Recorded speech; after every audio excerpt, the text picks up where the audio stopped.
ஹே buddies, நேராக ஸ்டோரிக்குள்ளே போயிடலாம். புத்தருடைய டெக்னிக்ஸும் ஜென் மாஸ்டர்ஸுடைய விஸ்டமும் தான் நமக்கு இந்த இன்னர் பீஸ்க்கு கைட் பண்ணிகிட்ருக்கு. இந்த டைம் டிரான்செண்டிங் ஸ்டோரிஸ் மூலமாக நம்ம மைண்ட்ஃபுல்னஸ், காம்பசிஷன் அப்புறம் அண்டர்ஸ்டாண்டிங்கான பாதையை காட்டுறாங்க. இதெல்லாம் நம்ம மனசை குவைட் பண்ணி சோலுக்கு ஒரு கிளாரிட்டி கொண்டு வர ஹெல்ப் பண்ணும். ஸோ ஒரு டீப் பிரெத் எடுத்துக்கோங்க. தாட்ஸை அமைதிப்படுத்தி இந்த விஸ்டம் ஜேர்னிக்கு தயாராகுங்க. லைஃப்பில் இருக்கிற எல்லா கேயாஸ்க்கு நடுவுலையும் உங்களுக்கு ஸ்டில்னஸ் கிடைக்க இந்த பீஸ் அப்புறம் என்லைட்டன்மெண்ட் ஸ்டோரி ரொம்பவே ஹெல்ப் பண்ணும். ஒரு ஊரில் ஒருத்தர் இருந்தார். அவருக்கு பீஸ்ஃபுல் ரிவரில் படகு ஓட்டுறது அப்படின்னா ரொம்ப பிடிக்கும்.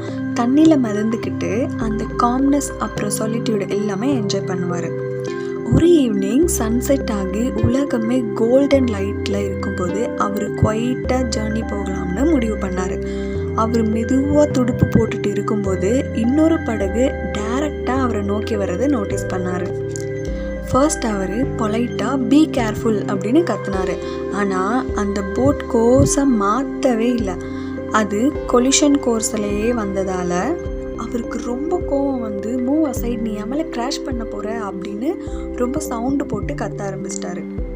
ஃபைனலாக 2 படகும் மோதும்போது அவருடைய ஃப்ரஸ்ட்ரேஷனை வெளிப்படுத்த தயாராகிட்டார்.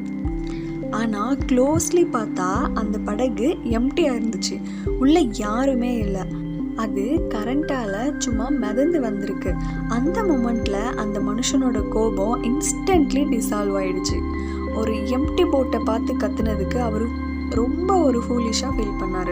இந்த எம்டி போட் ஸ்டோரி எது ஞாபகப்படுத்துதுன்னா, நம்ம சஃபரிங்கில் வந்து முக்கால்வாசி நம்மளுடைய ஓன் இன்டர்பிரிட்டேஷன்ஸால் அப்புறம் ரியாக்ஷனால் தான் வருது.